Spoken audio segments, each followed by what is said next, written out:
Hello दोस्तों, स्वागत है आपका अपनी क्लास डीएलएड क्लासेस में। दोस्तों, हम डीएलएड के सेकेंड एंड फोर्थ सेमेस्टर के इंग्लिश सब्जेक्ट को पढ़ रहे हैं और इसमें से हमारा टॉपिक है टेंस, जो आपके सेकेंड एंड फोर्थ दोनों सेमेस्टर में दिया हुआ है। और आज हम टेंस से रिलेटेड हमारा पास्ट टेंस चल रहा है और पास्ट टेंस के दो फॉर्म पहले ही कंप्लीट हो चुके हैं, पास्ट इंडेफिनिट टेंस और पास्ट कंटीन्यूअस टेंस। आज हमारा है पास्ट परफेक्ट टेंस। तो चलिए इसी को हम देखते हैं, हमारा पास्ट परफेक्ट टेंस कैसे बनता है, कैसे इसकी हम पहले पहचान करेंगे, अफर्मेटिव कैसे बनाएंगे, कैसे इसका निगेटिव बनता है। और देखिए दोस्तों, जो आपका पास्ट परफेक्ट टेंस होता है वो दो तरीके से बनता है। एक तो ऐसे जैसे आपका सिंपल दिया रहता है कि जैसे मैं पुस्तक पढ़ चुकी थी, इस टाइप का दिया रहता है। एक दिया रहता है वाक्य में दो वाक्य रहते हैं, एक तो आपका मेन यानी जो प्रिंसिपल क्लॉज होता है जिसको हम हिंदी में कहते हैं मुख्य वाक्य या प्रधान वाक्य, और दूसरा आपका सबऑर्डिनेटेड क्लॉज जिसको हम क्या कहते हैं, आश्रित उपवाक्य। तो इस टाइप से जैसे आपको दिया रहे कि डॉक्टर के आने से पहले मरीज मर चुका था, तो देखिए इस पर दो वाक्य दिए हुए थे। एक कौन, एक तो डॉक्टर के आने वाला और दूसरा आपका मरीज मर चुका था। तो जब दो वाक्य दिए रहते हैं तब भी हमारा पास्ट परफेक्ट टेंस इस तरीके से भी बनता है। तो दोस्तों, हम दोनों तरीके से टेंस बना के देखेंगे और अच्छे से आप इसको समझिएगा, क्योंकि इसको समझने में लोगों को बहुत दिक्कतें होती हैं, तो इस पर आप लोग ध्यान दीजिएगा। तो चलिए देखते हैं, सबसे पहले इसकी पहचान करते हैं कि पास्ट परफेक्ट टेंस को हम पहचानेंगे कैसे। चलिए देखिए, दिया हुआ है कि वाक्यों के अंत में, यानी जो आपके पास्ट परफेक्ट टेंस होते हैं उनके अंत में आपका चुका था, चुकी थी, चुके थे, लिया था, दिया था, किया था, या था, ई थी, ए थे आदि शब्द आते हैं। तथा जो वाक्य रहता है वो भूतकाल में कार्य समाप्त होना पाया जाता है। मतलब पास्ट परफेक्ट टेंस के जितने भी वाक्य होते हैं उसके अंत में चुका था, चुकी थी, लिए थे, लिया था, दिया था आदि शब्द आते हैं। और जो हमारा कार्य रहता है यानी जो काम होता है वो भूतकाल में ही समाप्त हो जाता है। तो ये हमारी पहचान थी पास्ट परफेक्ट टेंस की। चलिए इसका टेंस बनाते हैं। जैसे पहला हमारा बनाने के नियम देखते हैं, दिया हुआ अफर्मेटिव सेंटेंस। तो अफर्मेटिव सेंटेंस हम बना के देखते हैं कि हमारा अफर्मेटिव सेंटेंस के नियम पहले क्या होते हैं बनाने के। दिया है कि वाक्यों को बनाते समय सबसे पहले कर्ता, फिर चाहे हमारा एक वचन हो या फिर बहुवचन, यानी हमारा सिंगुलर नंबर हो या तो प्लूरल नंबर, दोनों के साथ हम हेल्पिंग वर्ब हैड को प्रयोग करते हैं। फिर जो आपका वर्ब होता है यानी क्रिया की तीसरी अवस्था, वर्ब का थर्ड फॉर्म का प्रयोग करते हैं और लास्ट में हम कर्म को लिख देते हैं। तो ये हमारा बनाने का नियम था। चलिए इसका फार्मूला देख लेते हैं। सबसे पहले हम क्या लिखेंगे, यहाँ देखिए नीचे दिया हुआ है सब्जेक्ट। सब्जेक्ट लिखने के बाद हम क्या करते हैं, हेड लगाते हैं। हेड लगाने के बाद हम क्या करेंगे, वर्ब चाहे हमारा सिंगुलर नंबर हो या प्लूरल नंबर हो, दोनों के लिए हम हेड लगाएंगे। फिर जो वर्ब होता है उसका थर्ड फॉर्म, फिर हमारा ऑब्जेक्ट। तो subject plus head plus verb का थर्ड फॉर्म प्लस ऑब्जेक्ट। तो यह अफर्मेटिव सेंटेंस बनाने के फार्मूले हैं। चलिए इस पर हम एक टेंस बना के देख लेते हैं। जैसे दिया है, मैं पुस्तक पढ़ चुकी थी। तो देखिए लास्ट में चुकी थी आया है और हमारा कार्य कैसे भूतकाल में ही समाप्त हो चुका है, यानी पास्ट में ही हमारा काम समाप्त हो चुका है। इसलिए हमारा कौन सा टेंस है, पास्ट परफेक्ट टेंस। बनाने के लिए सबसे पहले हम सब्जेक्ट ढूंढेंगे। तो मैं हमारा क्या है, सब्जेक्ट है। इसकी अंग्रेजी आई, चाहे सिंगुलर हो या प्लूरल, दोनों के लिए हैड हेल्पिंग वर्ब का प्रयोग होता है। उसके बाद काम हमारा पढ़ना है, तो पढ़ने की अंग्रेजी आती है रीड, यही हमारा थर्ड फॉर्म भी होगा रीड। उसके बाद ऑब्जेक्ट हमारा है पुस्तक। तो मैं पुस्तक पढ़ चुकी थी, इसका इंग्लिश ट्रांसलेशन हो जाएगा I had read the book. तो ये हमारे अफर्मेटिव सेंटेंस थे। चलिए हम निगेटिव सेंटेंस को भी देख लेते हैं कि हमारा निगेटिव सेंटेंस कैसे बनता है। दिया है कि वाक्यों को बनाते समय सबसे पहले कर्ता, फिर हैड नॉट, फिर क्रिया की यानी वर्ब की थर्ड फॉर्म, फिर को लिखकर कर्म को लिखते हैं। यानी हमारा कैसा हो, चाहे वाक्य हमारा सिंगुलर हो या प्लूरल हो, जो हमारा सब्जेक्ट होता है वो सिंगुलर हो या तो प्लूरल हो, दोनों के लिए हम हैड नॉट का ही प्रयोग करेंगे। निगेटिव सेंटेंस है तो आपका नकारात्मक शब्द दिए ही होंगे। उसके बाद चलिए इसका फार्मूला देख लेते हैं। सब्जेक्ट प्लस हमारा क्या दिया हुआ है, हैड नॉट। हैड नॉट के बाद वर्ब का थर्ड फॉर्म, उसके बाद ऑब्जेक्ट। इस पे भी हम एक क्या करेंगे, टेंस बना के देख लेते हैं, जिससे हमारा दिया हुआ है कि मैं पुस्तक नहीं पढ़ चुकी थी। आई हैड नॉट, नहीं है तो इसके लिए नॉट लग गया। रीड हमारा थर्ड फॉर्म है the book, I had not read the book, मैं पुस्तक नहीं पढ़ चुकी थी। तो ये हमारे पास्ट परफेक्ट टेंस के अफर्मेटिव और निगेटिव सेंटेंस बनाने के नियम थे, कि मतलब हमारा जो सूत्र लगता है पास्ट परफेक्ट टेंस का, वो होता कैसे है। तो सबसे पहले हमारा सब्जेक्ट होता है, फिर हमारा जो सब्जेक्ट हो, चाहे सिंगुलर हो चाहे प्लूरल हो, उसके साथ हेड लगता है, नहीं है तो हेड के बाद नॉट लगा देंगे। उसके बाद वर्ब का थर्ड फॉर्म, और लास्ट में हम क्या लिख देते हैं, ऑब्जेक्ट। तो ये सिंपल थे बनाने के लिए। चलिए हम इसका जो बनता है, किस तरीके से दो वाक्यों को जोड़कर बनता है, उसको भी देख लेते हैं। पास्ट परफेक्ट टेंस, उसके भी अफर्मेटिव और निगेटिव को देखेंगे। तो देखिए दिया हुआ है हमारा बनाने के लिए, सबसे पहले अफर्मेटिव देखेंगे और पहले इसके नियम को पढ़ लेते हैं। दिया हुआ कि इस टेंस में यानी पास्ट परफेक्ट टेंस में वाक्यों में दो घटनाएं भूतकाल में समाप्त होते हैं। अभी आपको बताया ना पहले स्टार्टिंग में कि दो कार्य होते हैं, एक तो आपका जो पहले समाप्त हो जाता है, एक बाद में, माने एक मेन वाक्य होता है और एक उस पर आश्रित सबऑर्डिनेटेड क्लॉज होता है। तो चलिए देख लेते हैं। दो घटनाएं भूतकाल में समाप्त होती हैं, एक पहले तथा दूसरी बाद में समाप्त होती है, और इन वाक्यों में दोनों वाक्यों को जोड़ने के लिए दो शब्द होते हैं, या तो पहले शब्द दिया होगा या तो बाद में शब्द। देखिए यहाँ पे लिखा हुआ है बाद में शब्द, यहाँ पे बाद में या तो आपका पहले दिया रहता है। तो जो काम पहले समाप्त हो, जैसे अभी आपको बताए थे कि डॉक्टर के आने से पहले मरीज मर चुका था, तो या तो दे दे कि डॉक्टर के आने के बाद मरीज मर चुका था। तो या तो आपके बीच में दोनों वाक्यों को जोड़ने के लिए क्या आएगा, या तो पहले आए या तो बाद में। तो इस तरीके के बीच में शब्द दिए रहते हैं दोनों वाक्यों को जोड़ने के लिए, और दो वाक्यों में आपका दोनों कार्य भूतकाल में ही समाप्त हो जाएगा, यानी पास्ट टेंस में। तो बनाएंगे कैसे, ये तो हमारे पहचान था कि मतलब कैसे दिए रहते हैं वाक्य। अगर दो वाक्य रहते हैं तो अगर बनाना है उसको, तो चलिए हम बनाने के नियम में देख लेते हैं। दिया है वहाँ के पे कि जो काम पहले समाप्त हो उसको हम किस में, पास्ट टेंस में। जैसे हमारे दो काम रहते हैं, दोनों ही आपके पास्ट टेंस में रहते हैं, लेकिन दो काम में जैसे डॉक्टर के आने से पहले एक काम ये हो गया, मरीज मर चुका था, तो पहले काम कौन हुआ, मरीज मरा था, उसके बाद डॉक्टर आया। तो यानी जो काम हमारा पहले होगा, यानी जो मरीज मरा था, उसमें हम क्या करेंगे, पास्ट टेंस का प्रयोग करेंगे। और जो काम हमारा बाद में हुआ होता है उसमें हम सिंपल पास्ट यानी पास्ट इंडेफिनिट टेंस का प्रयोग करते हैं। जो नियम हम पढ़े हैं आगे, पास्ट इंडेफिनिट टेंस का भी और पास्ट परफेक्ट टेंस का भी, दोनों का हम नियम पढ़ चुके हैं। चलिए देखते हैं और आगे इसको पढ़ते हैं कि अगर हमारा बाद वाला वाक्य रहता है तब कैसे बनेगा। और आई होप दोस्तों आपको यहाँ तक समझ में आया होगा। तो चलिए आगे हम देख लेते हैं। यदि हमारे बाद वाले शब्द दिए रहे बीच में और पहले वाले शब्द बीच में दिए रहते हैं, तो हमारे जो टेंस होते हैं हम उनको कैसे बनाते हैं। तो सबसे पहले हम बाद वाले शब्द को देख लेते हैं। यदि हमारे वाक्य में दिया हो कि बाद में, जैसे कि मेरे आने के बाद तुम जा चुके थे, तो यहाँ पे हमारा क्या आया, बाद में शब्द आया। तो चलिए इसके लिए हम क्या करेंगे, दिया है कि वाक्यों में बाद शब्द प्रयोग हुआ हो, तो अगर हमारा बाद वाला शब्द प्रयोग, तो बाद में होने वाले कार्य को हम क्या करते हैं, पहले लिख देते हैं, और जो पहले कार्य हुआ रहता है उसको हम क्या करते हैं, बाद में लिखते हैं।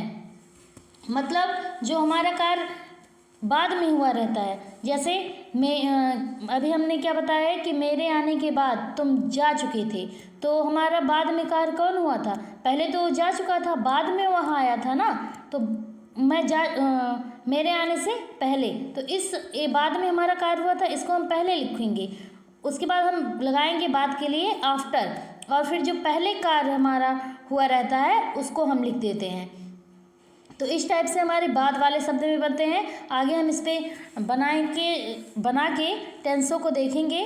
तो ये हमारे बाद वाले के लिए था। अब हम पहले वाले के लिए देख लेते हैं। यदि पहले शब्द बीच में दिया हो तो क्या करते हैं, यदि दिया है कि यदि पहले शब्द दिया हो पहले पूरा होने वाले वाक्य को हम क्या करते हैं, पहले लिखते हैं, तथा बाद में होने वाले वाक्य को हम बाद में लिख लेते हैं। इसी का उल्टा आपका बाद वाला है। अगर हमारा पहले दिया हो तो हम पहले वाले में पहला वाक्य पहले लिखते हैं और बाद में जो काम हुआ रहता है उसको हम बाद में लिखते हैं। लेकिन अगर हमारा बीच में क्या दिया हो, बाद दिया हो, कि मतलब बाद में हुआ हो, तो उसके लिए जो बाद में कार्य हुआ रहता है उसको हम पहले लिखते हैं, और जो पहले कार्य हुआ रहता है उसको हम क्या करते हैं, बाद में लिखते हैं। तो चलिए, यहाँ तक आपको समझ में आ गया हो तो आगे हम इस पर कुछ टेंसों को बना के देख लेते हैं ताकि आपको इसको समझने में और आसानी हो। तो इस नियम को आप ध्यान से देखिएगा और ध्यान से बहुत अच्छे से समझिएगा, तभी आपको समझ में आएगा, और उस पर आप लोग अभ्यास भी कीजिएगा।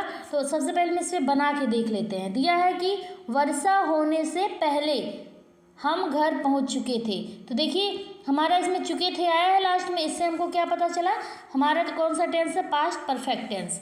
और क्या दिया है, देखिए यहाँ पहले दिया है दोनों वाक्य, एक वाक्य तो ये हुआ कि वर्षा होने से, उसके बाद एक वाक्य क्या हुआ कि हम घर पहुंच चुके थे, हम घर पहुंच चुके थे, वो कब, वर्षा होने से पहले। तो एक वाक्य हमारा हो गया वर्षा होने से पहले, दूसरा है कि हम घर पहुंच चुके थे।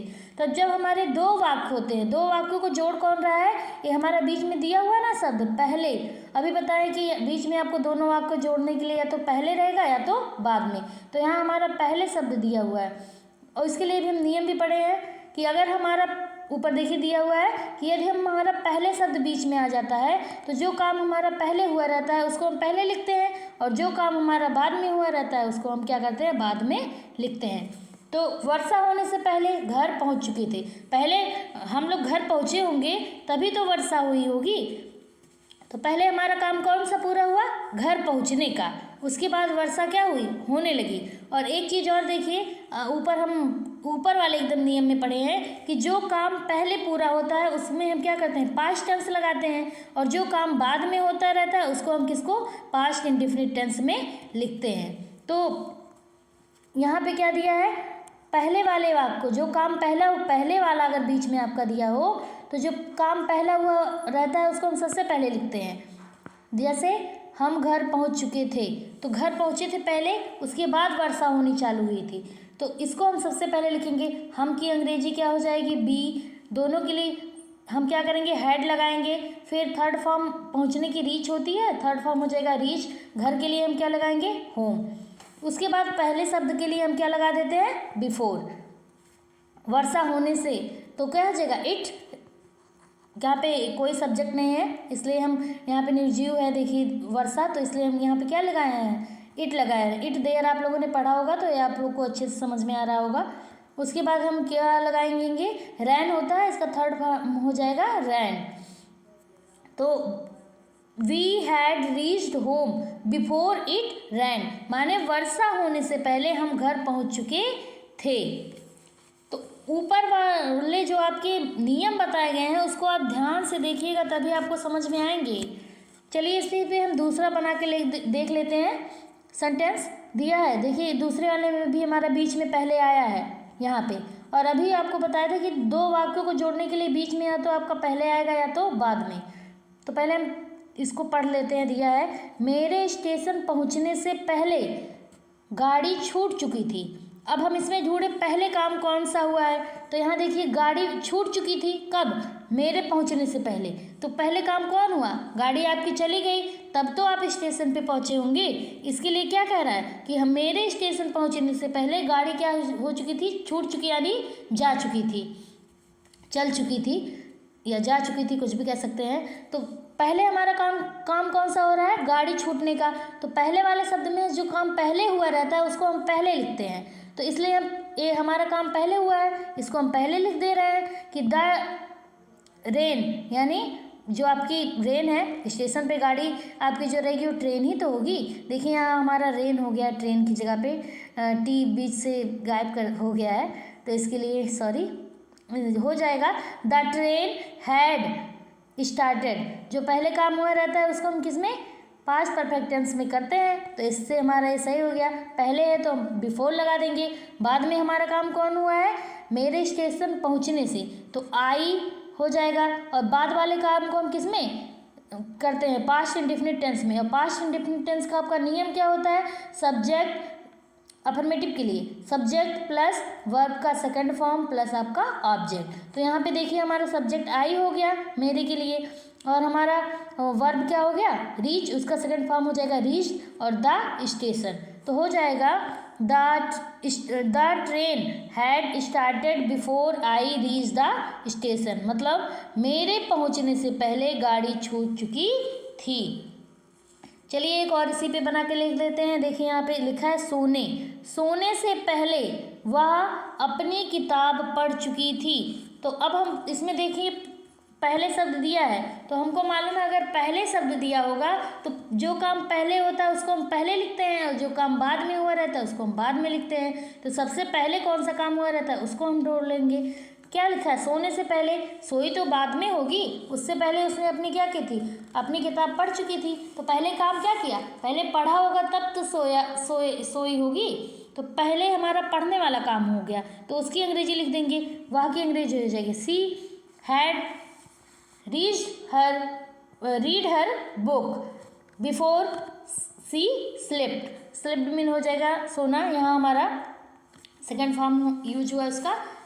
तो हो जाएगा सोने से पहले वह अपनी किताब पढ़ चुकी थी। She had read her book before she slept. तो ये हमारा पहले वाले शब्दों के लिए था। अब हम देख लेते हैं बाद वाले शब्दों के लिए कि हमारे जो बाद वाले शब्द होते हैं वो कैसे बनेंगे। दिया है कि अपना पाठ याद करने के पश्चात राम स्कूल चला गया था। तो यहाँ पे हमारा क्या आया है? देखिए यहाँ पे पश्चात शब्द दिया हुआ है, तो ये हमारा क्या हो गया? बाद वाले शब्द। और बाद वाले शब्दों के लिए हम पढ़ चुके हैं कि जो हमारे बाद वाले शब्द होते हैं उसके लिए जो बाद में कार्य हुआ रहता है उसको हम सबसे पहले लिखते हैं, और जो पहले कार्य हुआ रहता है उसको हम बाद में लिखते हैं। तो सबसे पहले हम ढूंढते हैं कि हमारा पहले कार्य कौन सा हुआ, कौन सा कार्य बाद में हुआ है। तो देखिए अपना पाठ याद करने के पश्चात राम स्कूल चला गया। तो पहले काम कौन हुआ? पाठ याद किया होगा तब तो स्कूल गया। तो स्कूल जाना बाद में हुआ और अपना पाठ याद किया पहले, उसके बाद वो स्कूल चला गया। तो हमारा राम स्कूल पहले चला गया है, तो जो बाद में गया है तो बाद वाले को हम क्या कहते हैं? पश्चात वाले में अगर हमारा बाद दिया रहे तो बाद वाले शब्द को सबसे पहले लिखेंगे, मतलब जो बाद में कार्य हुआ रहता है तो इसकी अंग्रेजी हो जाएगी। और मालूम है हमको कि बाद वाले शब्द को हम किस में बनाते हैं? पास्ट इंडेफिनिट टेंस में। तो इसलिए देखिए यहाँ पे पहले हैड वाला नहीं लगा हुआ है, पहले हमारा क्या लगा हुआ है? पहले हमारा लगा हुआ है राम वेंट टू स्कूल, हो जाएगा राम स्कूल चला गया। अब पश्चात है तो उसके लिए आफ्टर लगा देंगे, फिर हो जाएगा अपना पाठ याद करना। ही हैड लर्नड हिज लेसन, मतलब अपना पाठ याद करने के पश्चात राम स्कूल चला गया था। Ram went to school after he had learned his lesson. तो बाद वाले पश्चात अगर दिया होगा तो बाद वाले शब्द को हम पहले लिखेंगे, ठीक है। अगर हमारा क्या दिया रहे यहाँ पे हमारा बाद में या पश्चात दिया रहे तो हम बाद वाले काम को सबसे पहले और उसको हम किस में लिखते हैं? तो पास्ट इंडेफिनिट टेंस में। उसके बाद आफ्टर लगा देंगे। आफ्टर लगाने के बाद हम क्या करेंगे? जो हमारा पहले काम हुआ रहता है उसको हम लिख देंगे, और उसको हम किस में करते हैं? तो हम उसको पास्ट परफेक्ट टेंस में करते हैं। तो चलिए इसी पे एक और हम बना के देख लेते हैं। जैसे हमारा दिया हुआ है कि उसके चले जाने के बाद में देखिए यहाँ पे शब्द आया है। ध्यान से इसको आप लोग देखिएगा, जब तक आप लोग ध्यान से समझेंगे नहीं तब तक समझ में नहीं आएगा। इस टाइप से भी आपको पूछता है बजाने के लिए, ठीक है। सिंपल तो आपका पास्ट परफेक्ट टेंस होता ही है। इस टाइप से जहाँ दिया रहता है दिक्कत वहीं पे होती है। तो दिया है कि उसके चले जाने के बाद उसने मुझे उसका नाम बताया। तो बाद में कौन सा काम होगा? पहले तो चला गया होगा तब तो उसको नाम बताया होगा, तो बाद में हमारा काम कौन सा हुआ? नाम बताने का। तो उसको हम सबसे पहले लिखेंगे। बाद अगर वाक्य में हमारा बाद दिया रहे तो बाद वाले वाक्य को हम पहले लिखेंगे। तो क्या हो जाएगा? उसने मुझे उसका नाम बताया। सी टोल्ड मी हिज नेम, माने उसने मुझे उसका नाम बताया। बाद है तो इसके लिए हम क्या लिख देंगे? आफ्टर। अब हम पहले जो कार्य हुआ रहता है उसको लिखेंगे। ही हैड लेफ्ट, उसके चले जाने के, मतलब उसके चले जाने के बाद उसने मुझे उसका नाम बताया। सी told me his name after he had left. तो ये हमारे अफर्मेटिव सेंटेंस थे। चलिए इसी पे हम निगेटिव को भी बना के देख लेते हैं। जैसे दिया हुआ है, डॉक्टर के आने से पहले मरीज नहीं मरा था, तो नहीं आया है तो हमारा निगेटिव सेंटेंस ऑलरेडी हो गया। तो पहले दिया है तो हम पहले वाले शब्द को पहले लिखेंगे और बाद वाले शब्द को बाद में लिखेंगे। तो पहले कौन सा काम देखते हैं हुआ है कि डॉक्टर आने से पहले, मतलब डॉक्टर बाद में आया, उससे पहले क्या हुआ? मरीज नहीं मरा था। तो पहले हमारा क्या काम हुआ? मरीज नहीं मरा था, तो इसके लिए हम लिख लेंगे the patient had not died before. अब बाद वाला शब्द लिखेंगे द डॉक्टर केम, मतलब डॉक्टर आने से पहले मरीज नहीं मरा था, हो जाएगा हमारा the patient had not died before the doctor केम। इसी पे हम और एक बना के देख लेते हैं कि पुलिस के आने से पहले चोर नहीं भाग चुका था। चोर भाग ही नहीं पाया था, उसके बाद पुलिस में आई। तो हमारा पहले काम कौन हुआ? चोर भागने का। उसके बाद में जब पुलिस आई तो बाद वाला वाक्य हमारा क्या हो गया? पुलिस के आने का। और पहले वाला हमारा काम कौन सा हो गया? चोर के भागने का। तो पहले वाले अगर बीच में दिया रहे तो हम पहले वाले शब्द को पहले लिखते हैं, लिख देंगे the thief had not run away before the police केम, माने पुलिस के आने से पहले चोर नहीं भाग चुका था। तो ये तो हमारे हुए पहले वाले शब्द। अब हम बाद वाले को देख लेते हैं। देखिए यहाँ पे पश्चात लिखा हुआ है, यानी बाद। तो दिया है कि अपना पाठ याद करने के पश्चात राम स्कूल नहीं चला गया। तो देखिए बाद वाले शब्द में हम बाद वाले शब्द को सबसे पहले लिखते हैं और पहले वाले शब्द को बाद में लिखते हैं। बाद वाले में सबसे पहले हम बाद वाला शब्द लिखेंगे। दिया है राम स्कूल नहीं चला गया, पहले काम कौन सा हुआ होगा? वह अपना पाठ याद किया, उसके बाद तो वह स्कूल गया होगा। तो पहले या अपना पाठ याद किया, बाद में कहाँ गया? तो दूसरा हमारा जो शब्द है वही तो बाद में हुआ होगा। दूसरा जो वाक्य है कि राम स्कूल नहीं चला गया, तो इसको हम पहले लिखेंगे। राम डिड नॉट, क्योंकि हम बाद वाले शब्द को पास्ट इंडेफिनिट टेंस में बनाते हैं, इसलिए हमारे यहाँ डिड नॉट हो जाएगा। Ram did not go to school, पश्चात है उसके लिए आफ्टर हो जाएगा। अब पहले वाला शब्द लिखेंगे he had learn his lesson, मतलब राम अपना पाठ याद करने के पश्चात राम स्कूल नहीं चला गया था। दोस्तों आई होप आपको समझ में तो आया होगा और इस पर आप लोग अभ्यास कीजिएगा यदि आपको समझ में आया है। दोनों तरीके के आपको बताए गए हैं इसमें। यदि आपका मतलब साधारण जो होते हैं, जैसे राम घर जा चुका था, इस टाइप से भी आपके पास्ट परफेक्ट टेंस बनते हैं और इस टाइप से भी आपके पास्ट परफेक्ट टेंस बनते हैं, जिसमें आपके दो वाक्य दिए रहते हैं। एक तो आपका पहले काम हो जाता है, एक तो बाद में, मतलब एक मेन होता है वाक्य और दूसरा उस पर आश्रित वाक्य होता है। इस टाइप से वाक्य दिए रहते हैं। तो दोनों तरीके से आपको बता दिए हैं पास्ट परफेक्ट टेंस बनाने के लिए। आई होप आपको समझ में आया होगा। इस पर आप अभ्यास कीजिएगा और बनाइएगा। पूरे टेंस में आपको यही चीज़ देखिए सबसे आसान है, लेकिन आपके समझने का ही सिर्फ इधर उधर का है। अगर आप इसको सही से समझ लेते हैं तो आपको ये तुरंत आ जाएगा, लेकिन अगर आप इसको समझ ही नहीं पाएंगे तो आपको ये नहीं आएगा। इसलिए इसको आप खूब ध्यान लगा कर समझिएगा और देखिएगा और इस पर अभ्यास कीजिएगा। अगर आपको वीडियो अच्छी लगी हो और तो आप लाइक कीजिएगा, अपने दोस्तों और मित्रों के साथ शेयर कीजिएगा और मेरे चैनल को ज़रूर से ज़रूर सब्सक्राइब कीजिएगा, सपोर्ट कीजिएगा। धन्यवाद।